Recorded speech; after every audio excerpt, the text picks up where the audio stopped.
Assalamualaikum, salam sejahtera, salam Malaysia Madani dan salam teknik Tepung Tinggi. Saya Nur Syamini Adlina binti Zulkifli Zain. Dan saya, Aina Insyirah binti Muhammad Fadli. Kami akan membentangkan berkaitan bukti kesan pandemik COVID-19 terhadap ekonomi global dan ekonomi negara.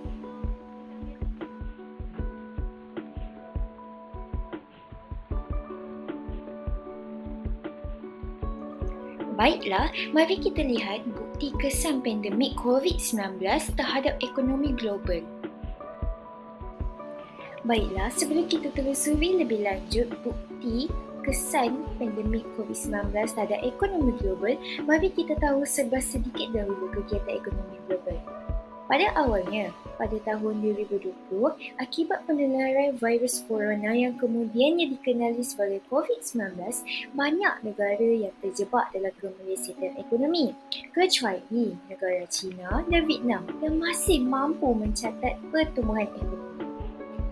Pandemik terburuk pada abad ini tidak memerlukan masa yang lama untuk memudaratkan ekonomi global kerana tak kala pandemik semakin mengganas pada bulan Ogos, satu demi satu mengumumkan bahawa KDNK iaitu keluaran dalam negeri kasar masing-masing bagi suku kedua 2020 menunjukkan kemelisitan ekonomi yang tidak dapat dielakkan lagi.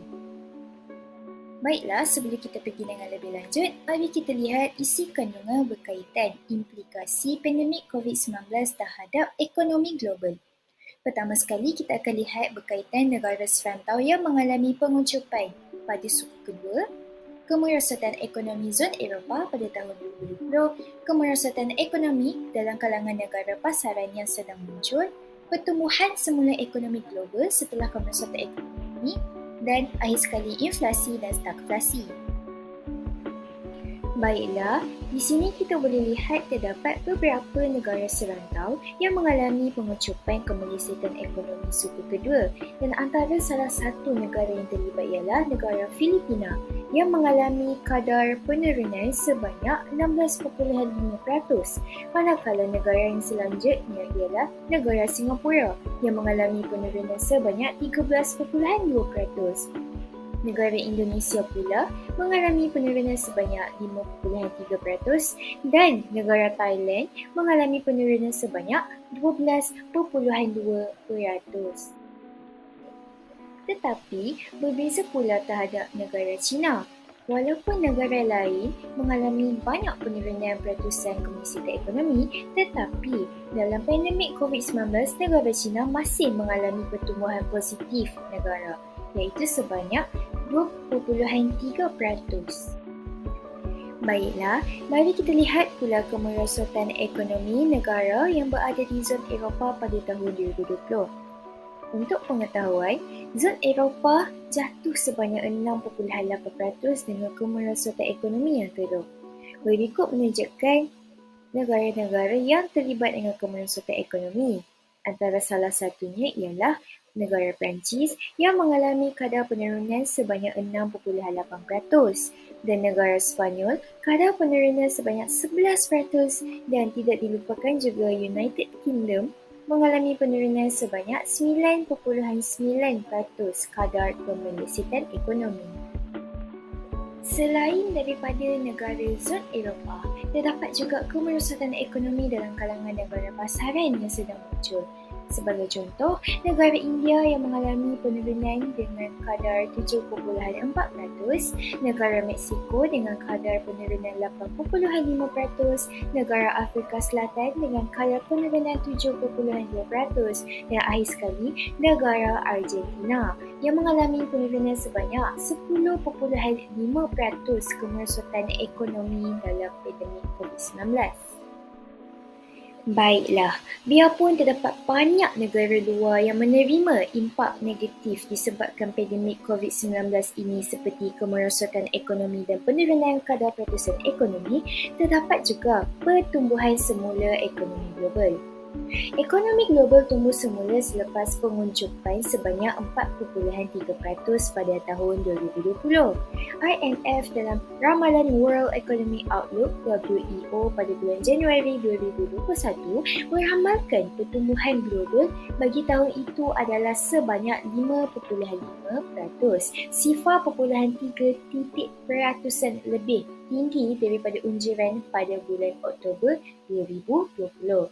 Dan sederhana, iaitu sebanyak 4.2% pada tahun 2022.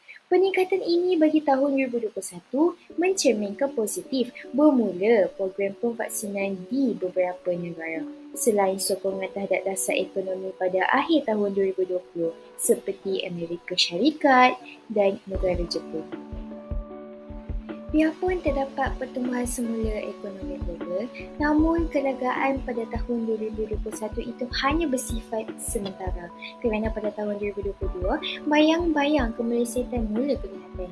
Satu daripada faktor penyebabnya ialah Perang Ukraine. Tindakan Rusia menyerang Ukraine pada awal tahun 2022 bukan sahaja menjejaskan rentak pertumbuhan, tetapi juga dijangkakan mengheret banyak negara dalam kancah kemelesetan. Kini, ekonomi global menghadapi cabaran dengan inflasi dan stagflasi serta harga minyak yang tinggi di samping pasaran saham global yang memasuki wilayah pasaran besar hingga kemelesetan diramalkan tidak dapat dielakkan. Lebih-lebih lagi terhadap negara Amerika Syarikat. Negara Amerika Syarikat mencatat pertumbuhan negatif pada 2 suku tahun berturut-turut yang dari segi teknik menunjukkan bahawa negara itu berada dalam kemelesetan berdasarkan rujukan Dewan Ekonomi bilangan 10 tahun 2022. Seperti yang kita sedia maklum, negara Amerika Syarikat menghadapi inflasi dan stagflasi yang merupakan impak COVID-19 ini. Tetapi, apakah maksud inflasi?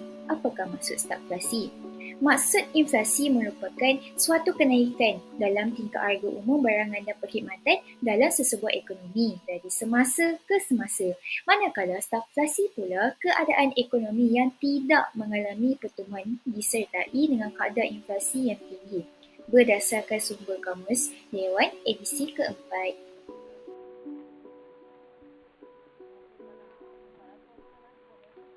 Worried about the economic toll of the coronavirus crisis, you're not alone. It's scary. There is no clear forecast, and each country's experience will be different. Here's what we do know. A steady flow of money, goods, services, and the people to make them flow is essential to a healthy economy. And that flow is severed right now by life-saving stay-at-home orders. Recession is inevitable, but what kind of recession it will be and what recovery might look like is still unclear. To help imagine what could happen, authors from Boston Consulting Group point out that recessions and their recoveries come in various shock shapes. These are determined by how hard a crisis hits the supply side of an economy. That's an economy's inputs, capital, like machinery, factories, software, labor, or workers, plus productivity, or how we use labor and capital productively. The harder the supply side is hit, the more credit is interrupted, meaning less money is injected in the form of loans to businesses and individuals to fuel investment, and the more difficult it is for productivity to recover. From best to worst, we have V, U, and L recession shock shapes. The V shape is a one-time dip. If credit can continue to flow, productivity and labor are less affected. You can see that growth dips but recovers to its pre-crisis level and rate. The U shape is much more costly. Credit flow is disrupted and growth drops precipitously, never rebounding to its pre-crisis path. The rate of growth recovers, see how the slopes are the same, but a large gap between the old and new paths represents one-off damage to the economy's supply side. The L shape is the worst. Credit is severely disrupted, not once but perpetually, and there is very little new investment. This economy never recovers its prior output path, and the rate of growth also declines. The crisis leaves permanent structural damage to the economy's supply side. These examples represent crises that started in the financial sector, disrupting credit flow and thus capital growth. We have some off-the-shelf policies for dealing with these. However, we are now in uncharted territory with a double risk of a financial system shock and an epic freeze of the real economy, the households, firms, and government that deliver real physical goods and services. countries have no existing playbook for dealing with this double shock. Months of necessary social distancing raises the risk of both types of problems, which can feed off each other in dangerous ways. For example, a prolonged crisis can drive up real economy bankruptcies of everyday people and firms, making it harder for financial systems to manage. And a financial system crisis would starve the real economy of credit, which could cripple investment and ultimately growth. In this combined crisis, capital does not grow, pushing the economy towards a U-shape. Not good. However, we can head off a U or L-shaped recovery and lessen the intensity of the crisis. How? Primarily, innovation. On the medical side, vaccines, treatments, and capacity innovations are needed to save lives and end the economic damage caused by social distancing. On the economic side, in addition to a vigorous and efficient policy response, we will need policy innovations. For example, in the US, the $2 trillion stimulus bill is just a start.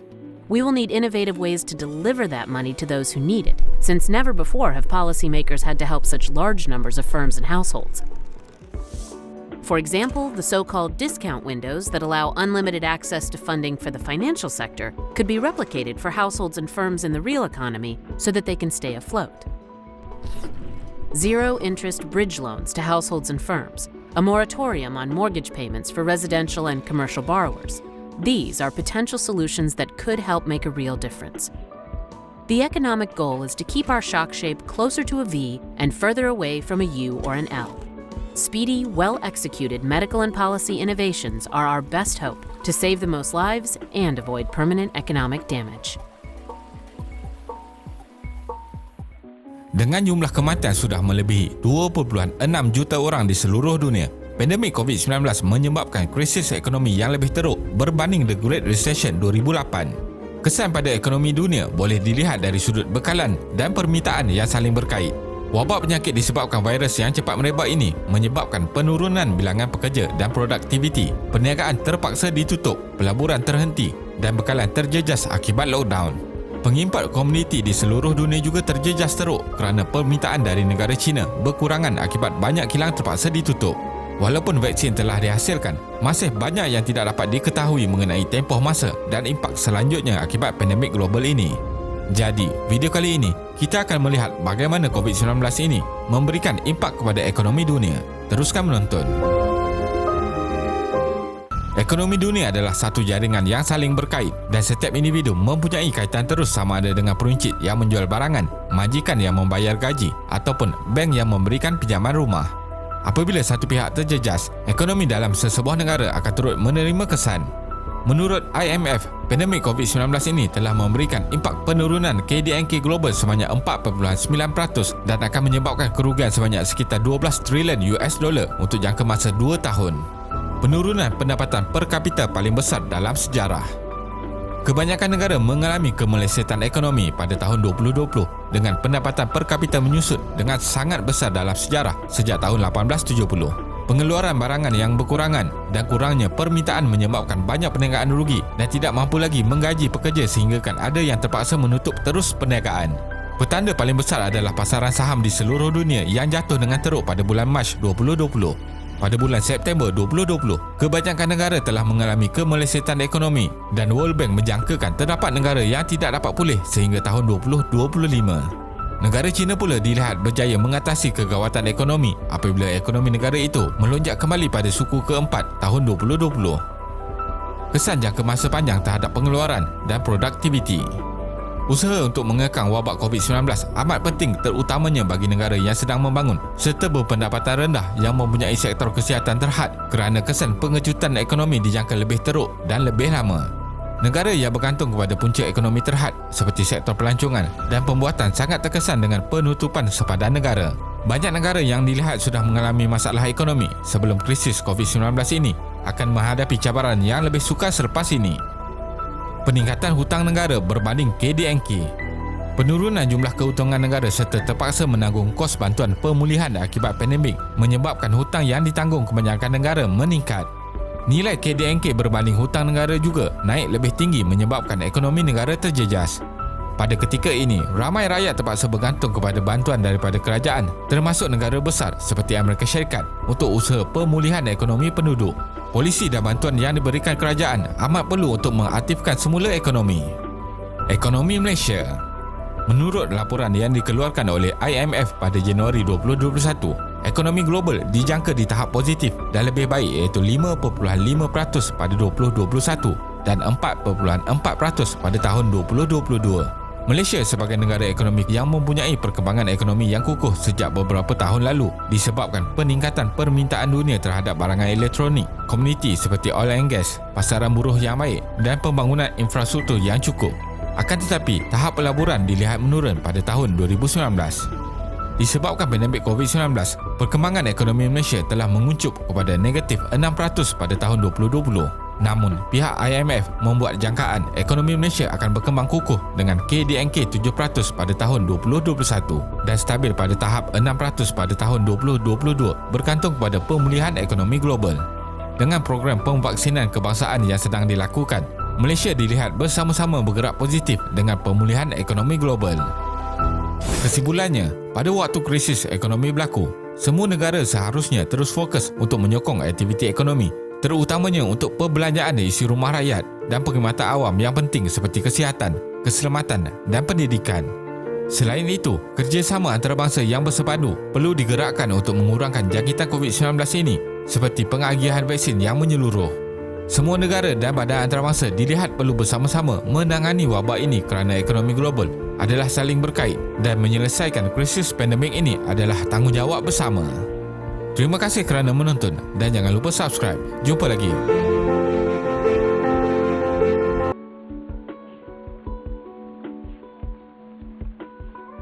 Baiklah, negara kita, Malaysia, mengalami kerunduman ekonomi sebaik sahaja negara kita dilanda wabak yang berbahaya ini.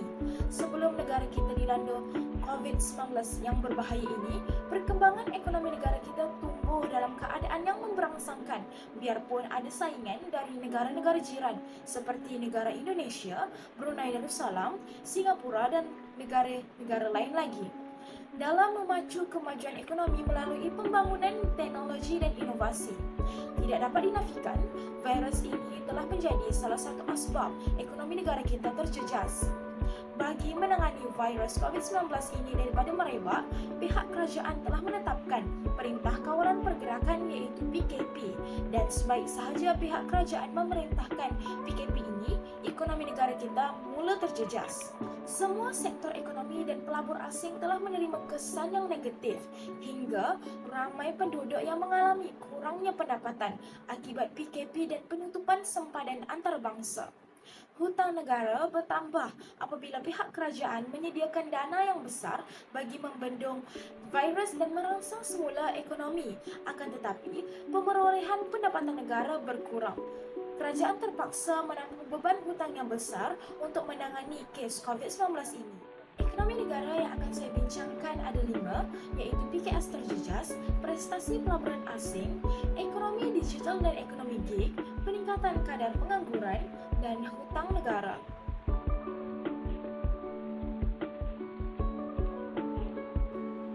Seterusnya, perusahaan kecil dan sederhana iaitu PKS merupakan tunjang utama dalam sektor ekonomi. Sektor PKS ini telah menyumbangkan peluang pekerjaan kepada penduduk iaitu lebih 2/3 daripada jumlah pekerja di negara ini dan menyumbangkan hampir 40% kepada ekonomi negara kita. Terdapat pelbagai kaji selidik yang telah dilaksanakan dan kesan pandemik COVID-19 terhadap PKS telah menunjukkan bahawa terdapat gangguan yang teruk terhadap perniagaan kecil iaitu lebih daripada separuh. PKS menghadapi kerugian yang teruk. Bukan hanya PKS, malah perniagaan-perniagaan besar juga menghadapi pelbagai isu operasi sewaktu pandemik iaitu dari segi pengurusan pelanggan, rantai bekalan dan jumlah pekerja. Menurut SME Corporation pada tahun 2021, mereka yang terlibat dalam perniagaan perkhidmatan penginapan dan makanan sebanyak 76% melaporkan bahawa mereka sangat terjejas dengan COVID-19 disebabkan oleh sekatan pergerakan secara sebahagian dan keseluruhan, manakala sebanyak 75% mengalami pengurangan penjualan. Maka dengan itu, penting bagi pihak kerajaan untuk memastikan sektor PKS ini ini tekal dalam menghadapi cabaran dan dugaan ekonomi yang sedang melanda Malaysia. Selanjutnya, pandemik COVID-19 telah memburukkan dan menjejaskan prestasi Malaysia dalam pelaburan langsung asing ataupun dikenali sebagai FDI. Pada tahun 2020, pelaburan asing di Malaysia telah mencatatkan aliran bersih iaitu sebanyak 14.6 bilion ringgit Malaysia pada tahun 2020 berbanding sebanyak 32.4 bilion ringgit Malaysia pada tahun lepas. Tak sampai separuh aliran bersih dicatatkan pada tahun 2020 berbanding tahun yang sebelumnya. Manakala, pelaburan luar negeri telah mencatatkan sebanyak 11.9 bilion pada akhir tahun 2020. Kedudukan FDI mencatatkan nilai lebih tinggi iaitu sebanyak 698.8 bilion ringgit. Prestasi pelaburan asing Malaysia jauh ketinggalan di belakang dibandingkan negara-negara ASEAN lain walaupun hampir semua negara ASEAN mengalami kemerosotan pelabur asing sewaktu pandemik COVID-19. Dalam pasaran equity domestik, aliran keluar bukan pemas tautin terus dicatatkan dengan jumlah sebanyak 20.3 bilion ringgit Malaysia yang bersamaan dengan 4.7 bilion US dollar hingga akhir bulan Ogos 2020. Hal ini kerana pelabur semakin bimbang akan kesan COVID-19 terhadap ekonomi. Berikut merupakan bukti bagi aliran equity bukan pemas tautin kumulatif dan prestasi pasaran equity domestik.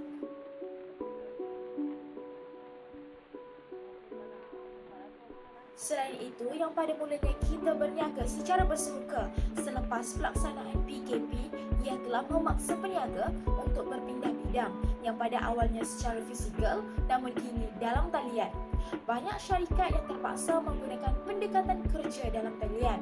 Terdapat kajian yang menyatakan bahawa kira-kira 32% syarikat besar dan 30% syarikat PKS telah mengarahkan pekerjanya untuk melaksanakan kerja secara dalam talian dari rumah mereka.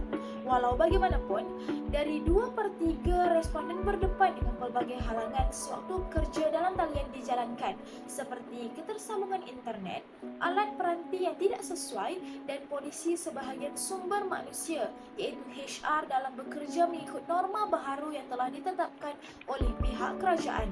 Pada ketika itu, penggunaan perkhidmatan digital semakin berkembang dengan pesat dan perkhidmatan digital tersebut telah merangkumi perkhidmatan e-pembayaran, berniaga dalam talian, perkhidmatan platform digital dan perkhidmatan kerajaan secara dalam talian.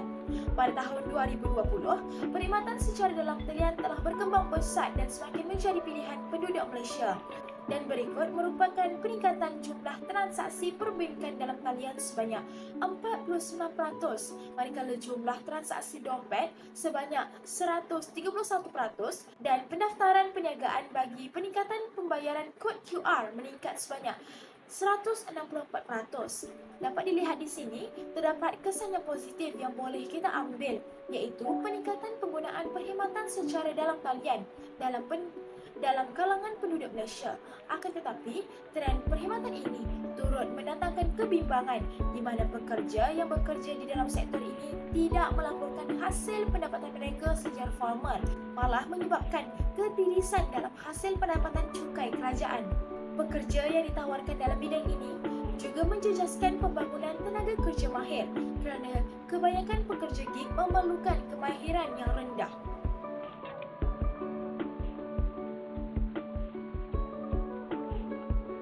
Seterusnya, kita beralih kepada pekerjaan penduduk yang di mana pekerjaan mereka turut terkena tempiasnya akibat pandemik COVID-19 ini. Dilaporkan oleh Pejabat Perangkaan Malaysia iaitu kadar pengangguran meningkat kepada 4.5% pada tahun 2020 yang telah melibatkan seramai 711,000 individu. Angka pengangguran ini merupakan kadar yang paling tinggi sejak tahun 1993.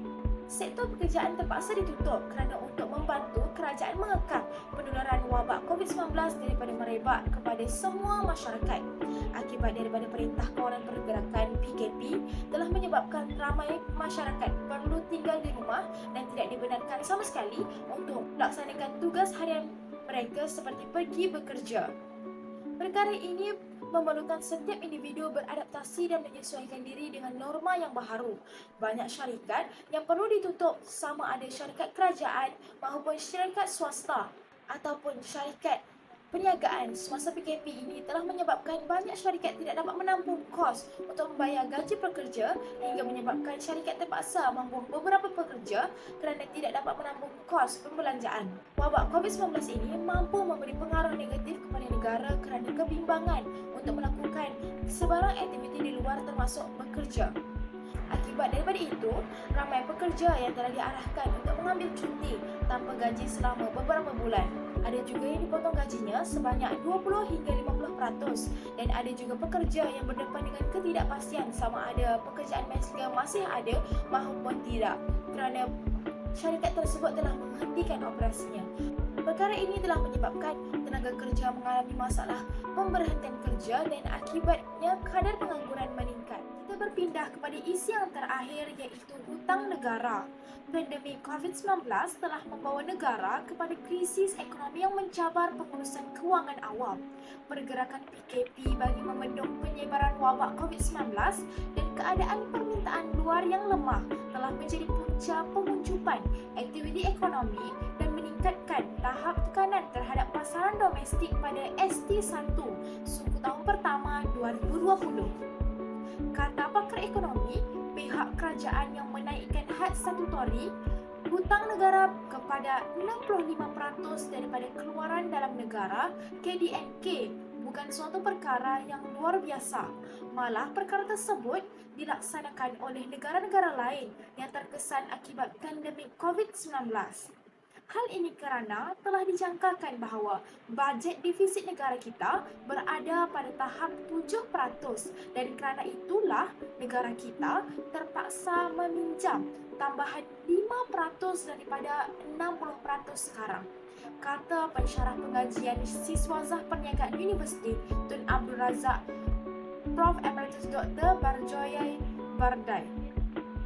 Agak mustahil bagi sesebuah negara itu untuk tidak meningkatkan had hutangnya apabila berdepan dengan pandemik COVID-19 ini dan hampir semua negara meningkatkan peratus hutang daripada KDNK. Selain Malaysia, antara negara lain yang meningkatkan had statutori hutang negara adalah Kanada, Rusia, China. Kerajaan Malaysia telah mengumumkan bahawa pakej rangsangan dan pelan pemulihan ekonomi yang merangkumi sebanyak 295 bilion ringgit Malaysia dan perkara tersebut telah merangkumi langkah fiskal dan bukan fiskal sekitar 20% daripada KDNK dengan suntikan langsung yang berjumlah 45 bilion ringgit Malaysia. Parlimen juga telah meluluskan suatu akta berkaitan langkah sementara bagi pembiayaan kerajaan untuk COVID-19 pada September 2020. Peningkatan hutang terutamanya disebabkan oleh terbitan bersih bond dan nota antarabangsa oleh syarikat awam dan sektor swasta.